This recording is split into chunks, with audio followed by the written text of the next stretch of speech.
Michael J. Fox is nowhere in sight, but we are Back to the Future or Back to the Past or the future to... Either way, we'll work it out. We're right here at Daniel Boone's homestead right here in beautiful Missouri, and we're going to find out all about, wasn't Fess Parker and it wasn't a coonskin cap, was it? No, sir, it wasn't. We're going to find that out and much more right here on the Out of the Norm Show. So don't you dare go away. We'll be right back after a quick break. The Out of the Norm Show, where the stories are all about you.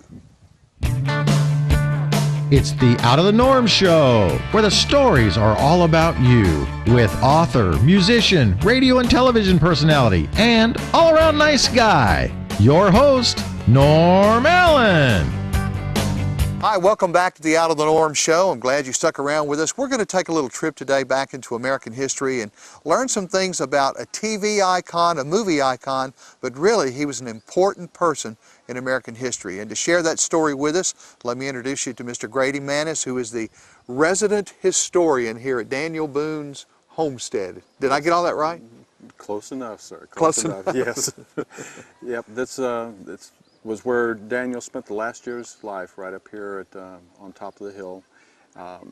Most folks don't realize he ever came to Missouri, but with all the land troubles he had in Kentucky and the possibility of large tracts of land available here in what was Spanish Louisiana, he decided to come and see what he could do on this side of the Mississippi.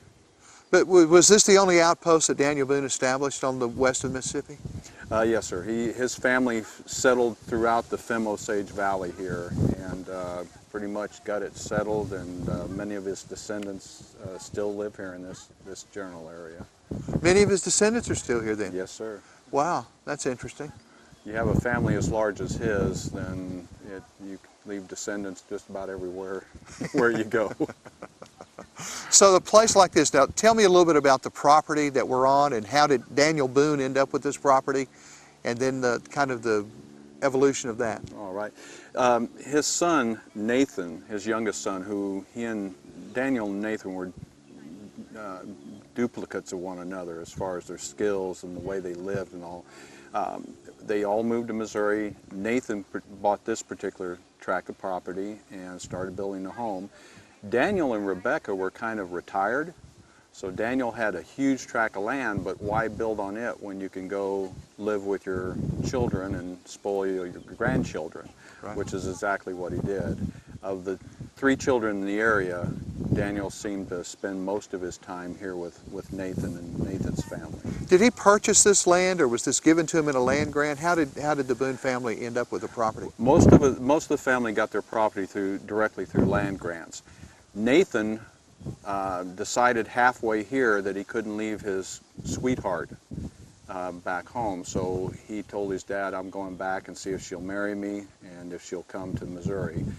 And so he got here after the grants had been given out, but a friend of his had gotten this property, so Nathan paid for this property with a horse, a saddle, and a bridle. Now, what was the benefit of being here, though? Was there any commerce or anything going on, or was it just strictly live off the land? It was live off the land, but it was a way to make a remarkable living. The resources, the thing that drew them to this particular valley was the fact that it was just absolutely full of good wood for building. It was also full of turkey and geese, deer, black bear.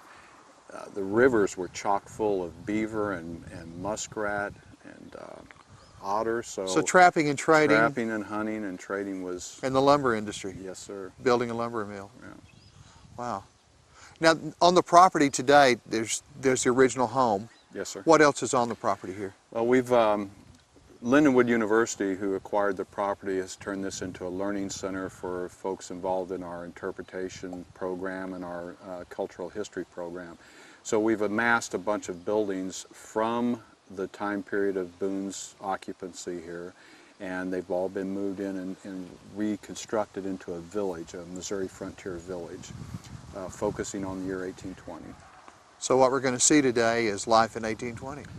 1819, 1820, right at that time when Missouri of statehood. A lot of people fighting it, but it was going to become a state, and people were moving in, as well as those people who were already here, moving to new opportunities up the Missouri River in the western counties. And this would be a stopping off point. Yes, sir. Right in this area. Before heading west to fight Indians. Stopping off here and getting everything you needed to move on. To handle it on. Yep. Well, that's exactly what we're going to do. We're going to move on. We're going to head down to the village and take a look. So please don't go away. There's more good stuff from Boone's, Daniel Boone Homestead. Daniel Boone Homestead. And we're near what town? We're right outside, halfway between Defiance and New Melly, Missouri. In the middle of nowhere, believe me.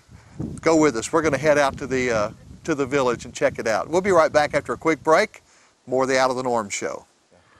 This building is extremely important. It's important to every community to have a mill, a grist mill.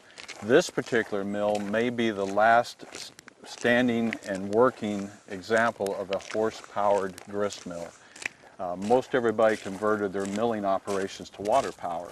Right. But this was actually operated Mule-driven. by horse or mule. So it was a little bit slower, but every bit as reliable.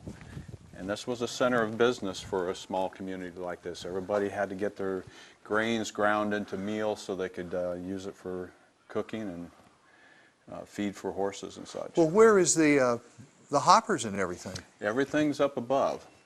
Your stones were up above.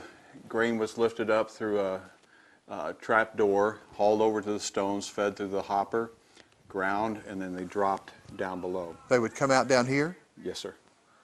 At the back of the structure. And this was actually built by a man whose occupation was building looms and spinning wheels. And one day he took the idea he needed to make a Move over that way. he needed to make a mill there wasn't one locally. So when you think about the balance, there's several tons of equipment here, but like a good spinning wheel, Right. it's so well balanced it takes really no effort to move the equipment at all. So a small pony or a mule could do this all day long. Yeah, and if you brought your grain in here, then I have a mule or a horse. You're expected to supply one and help with the process. And then it's usually by trade. I receive so much of the final product in exchange for grinding your grain. Doing the for you. service. Yep. That's where the good flour and the good cornmeal and everything Yeah, came from. Exactly. All from an operation just like this. So how much of this is part of the original operation? We're very lucky. The superstructure and the equipment is all original. We've resited it. We just completed this last year, a restoration project. So we're talking the 1820s then for these pieces. Yep. Wow. Before the Alamo. Before a lot of things. Before a lot of things, yes. Back then an American history book was only a few pages thick. That's very true. In fact, I'm not even sure there had been really a history textbook written on us yet. So, at that point. Yep. All right. So this is one of the stops we'd make if we were getting ready to go west. Yes, sir. If you're heading west, you want to sell off all your excess grain, except for enough seed corn to get your new crop started at your new home. But all the excess would be sold off because you're going to need cash money to make the trip. Make the trip. Like there's many stores to stop at on the way. You better get it here if you need it. The Grist Mill. So this is called spool knitting? Yes, sir. Okay, tell me a little bit about that. Well, usually you use either thread or yarn, and what you do is you wrap your string around each of the needles, and it's just on a regular wooden spool, Okay, and it creates a cording. It's actually a pretty tight, strong cording. okay. There's also a little bit of flex in there, but with the yarn you could actually make rugs and things out of it as well. So you're basically making the yarn out of the string then, out of the Well, thread. for this one, just because it's thread, it's more of a cording. So any Okay. kind of drawstring that you need. And what would you use that for? Drawstrings for dresses and fabric and things like that. Oh, okay. So. Spool. So we've stopped at the grist mill and we've got our corn all ground and grist and ready to go to make grits out of it. There you go. Nothing like a good batch of grits. That's the truth. But the next most important place is the general store. Yes, sir. You'd go ahead and after you sold off all your feed corn and so forth, field corn, you would then take the money and come down here to the general store to get the supplies you needed for the trip west. Things that you wouldn't necessarily have on hand that would be easier to obtain here than once you get down to the Boone's Lick area.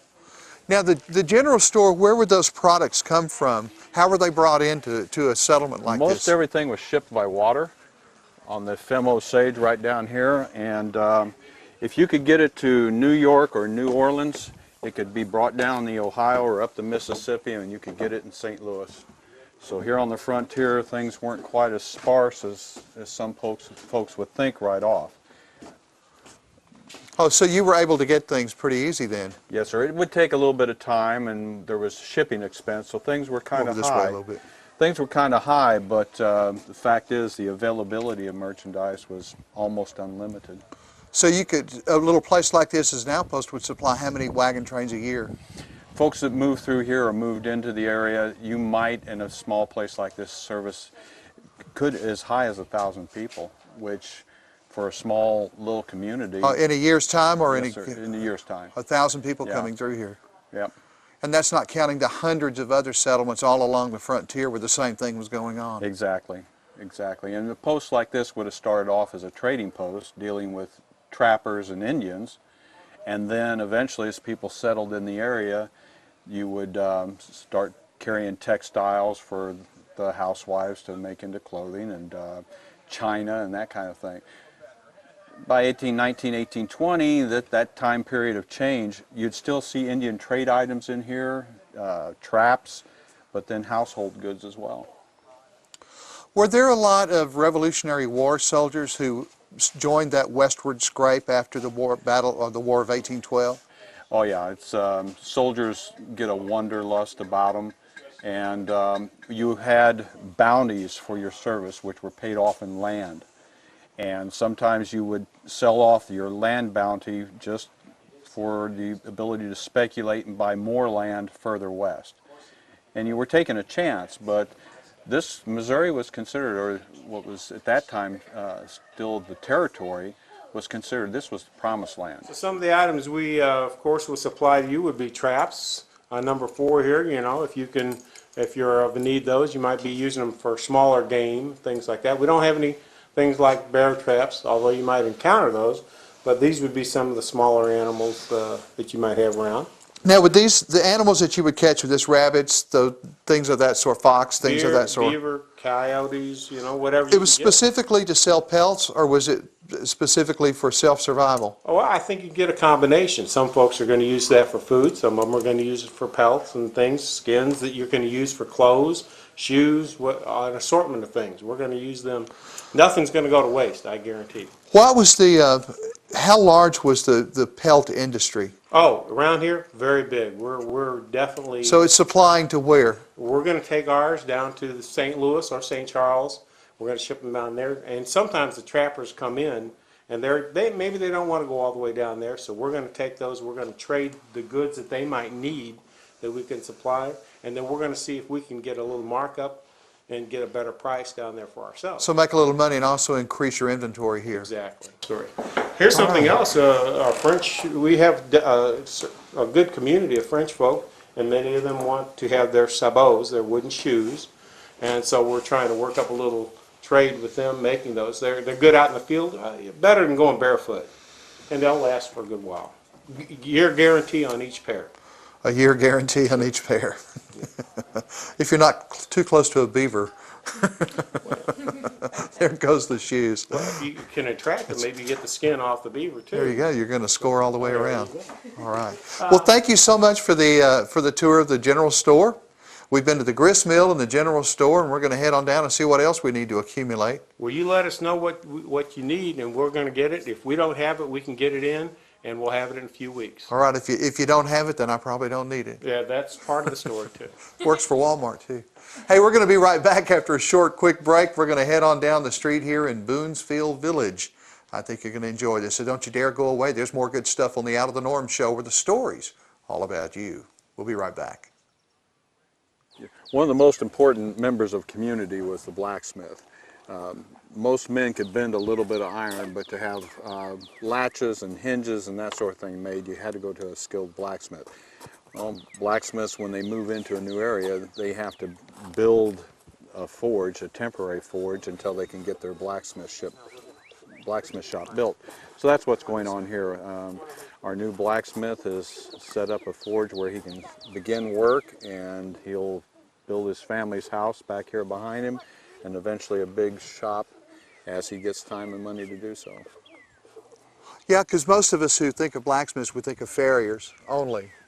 That it's just horseshoes, but there were a whole lot of things they were making, wasn't it? Right. Farrier is a very specialized smithing Right. trade. The blacksmith, the general blacksmith, made spoons, knives. He could make hunting knives, nails, repair traps. So they were it was a very broad-based trade, and one that had a really high skill level if you were going to be successful at it. It was a true machine shop. Oh yes, yeah, that's a good analogy. Exactly like a big machine shop today. The Oxbow Tavern. Now you were telling me Oxbow has a lot of different meanings. Yes, sir. A real tight bend on a river is called an oxbow. That would be like a hair. Almost like a hairpin turn. Okay. And technically, the oxbow is the part on the yoke that goes under the throat on an ox. Right. But that bend, it was kind of one of those wonderful places where it was hard to navigate and get to, but the land in and around an oxbow, because of the flooding and all, the richest, most fertile ground you could, could get for farming. But I also smell something going on here too. Well, a tavern was not a place to necessarily quench your thirst, although there would be things to drink in here, but a tavern was like a restaurant. They provided food that you could buy by the meal, and they were usually attached in some way or another to rooms that you could let. There's actually sleeping quarters above this, but the folks that run our tavern here are phenomenal cooks. Well, I smell something going on. I think we should. All right. Now, what is going on down here? She's roasting coffee beans. The coffee beans that we buy at the general store are green, like this. Okay. It is a coffee roaster. And you put it and turn it over the fire, and it roasts the coffee beans. Boy, no kidding. It's really aromatic. These are actually burnt. So, Yes. The women are going to, seeing as how the men get their time from 7 to 9, from 5 until 7, we're going to make a pot of chocolate for the ladies. And it all has to be grated from block chocolate. She is making batter for bread, are you? yes, I am. This will be bread. This is my wife, Margaret. This is my daughter, Elizabeth. And this is our indenture, Zoe. Right. Pleased to meet you. Say hello, Zoe. Hello, Zoe. She's roasting coffee beans, and we're making bread, and we're getting chocolate ready. Looks like it's going to be a big meal. It shall be. Along with the barley soup that's on the fire already. Oh, and the barley So soup. we've been out here working for numbers of hours. So what? Yes. So what? One guinea per meal Yes. What time are the meals served? for $1. Right. Whichever comes first. Whichever comes first. As long as it is coin, I do not take paper scrip, but I will barter for work. Okay. So if you wish to do dishes or get me firewood, I will gladly trade that for a meal. Well, come back later. Well, thank you for your hospitality. When you are hungry, bring yourself and your purse back, and I will feed you. It sounds good to me. Sounds good to me. Thank you, ladies. Well, every community on the frontier, faith was an extremely important part of their lives. Right. When you consider the hardships they faced, Daniel lost 2 of his sons very early to in Indian warfare. Olive, Nathan's wife, lost a child in infancy. So you had all these losses and all this hardship to deal with, and your faith was one of those things that sustained you. And with Daniel, part of the thing that made him such a great character to emulate, such an iconic figure, it goes back to his Quaker upbringing. He believed in honesty and fairness, in peaceful solutions when at all possible. And those are kind of the same values that were incorporated into what we consider the American character. And a lot of that came to us through the church and through buildings just like this. And in the 1820s, it was circuit riders. Circuit riders, folks like myself, would travel as much as 3,500 miles in a year. Sleeping under trees sometimes. Some folks would open their homes to us. Sometimes we'd sleep in the loft of a barn. But we didn't have a single congregation. Our congregation was wherever there was a need. And each wagon train normally had a traveling pastor with them, A didn't lot of folks that moved in groups, they would put together a good group to settle an entire community, and if they could get a minister of some sort, and it didn't always matter what faith they were, what denomination, as long as you had somebody who could preach to you and read from the scripture, you took them along. You kind of got to get that little extra edge there. Somebody can. Well, if there's ever a thing as a faith-driven journey, it's getting in a wagon and heading to points unknown. Yes, sir. With your family and depending on everything. So the faith had to be the beginning of that experience. Yes, exactly. As well as the sustainer. So we can step on into the chapel here. Yeah. It's quite a beautiful building, as well as a very functional one.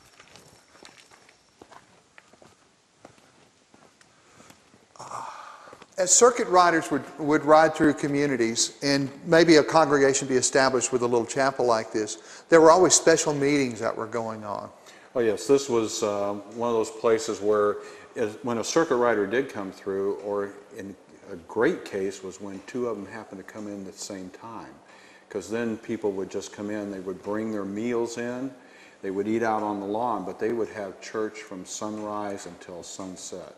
A lot of singing. A lot of singing. In fact, the acoustics in here, church buildings were built as much for sound as anything else. Yes. With worship service, the singing was one part of the service that everybody could take part in. It was also something you could take home with you. You can continue to sing psalms, hymns, and spiritual songs at home without a preacher necessarily being there. Imagine this with 50 or 60 voices. I'm just a poor wayfaring stranger, traveling through this world of woe. But there's no pain, no loss, no sorrow in that bright land to which I go. I'm going there to meet my mother. I'm going there no more to roam. I'm just a going over Jordan. I'm just a going over home. Well, no trip to Boonefield Village would be complete if you didn't have an opportunity to visit with Colonel Daniel Boone himself. It's a great pleasure to be here at your house, sir. It's a pleasure to be here with you. It's wonderful being here. When this home was built, what was the purpose of putting it in this part of Missouri, just out here in the middle of nowhere? Well, it's there's plenty of game here, and of course, originally we got free land from the Spanish government. Now, my original land was over toward what's now Matson, Missouri. So we got 1,000 arpents of land. That's about 850 acres. So free land is always a good incentive to move further west. But coming west also, I mean, Kentucky was such a big part of your work, and the Cumberland Gap and the wonderful villages and towns that were established in that part of the country. That's a long way from here, though. It's a long trip, but it was a good trip. It came with a lot of family and friends. And then settled here. It settled right here. Right here in Missouri. And your friend, this is your friend who is carrying a beautiful weapon. Yeah, this is, I'm John Filson, first historian of Kentucky and the first biographer of Daniel Boone. And I was an adventurer like Daniel Boone. We both went out, and you were in the fur trade and so was I. And what we have here is a fusil, which is light musket from 1750. It's an original piece. Oh, it's beautiful. Thank you very much. Is it heavy? Sure, you can go ahead and handle it yourself. Oh, wow. So you really had to take a... Oh, well, it's not that unbalanced, though, as big as it is. Ah, yes. Well, the gentleman that made it knew what he was doing. That's made by a Jaeger rifle maker. You can tell because all the furniture upon it is just like a Jaeger rifle. And the Pennsylvania rifle was patterned off the Jaeger, only made longer. And then it was made a little nimbler. Now, is this a reproduction or the... No, this is an original. What year? 1750. Made of 1750. apple wood, same material as the settee from 1720 that's inside the house. Well, that's a beautiful piece. All right, thank you, sir. Beautiful piece. All our arms and accoutrements are originals from the time period. This here is a powder horn, and it was made in Lancaster County, Pennsylvania. You can see the rosette on the back of it. It's the oldest of the hex signs. We call them sect signs in our day, the sect of William Penn.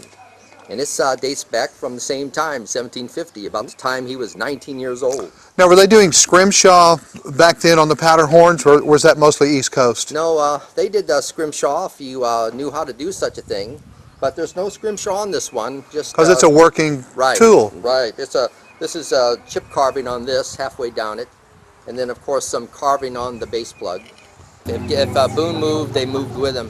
And the Indians, you had a good relationship with them. They used to call you wide mouth because you were always smiling.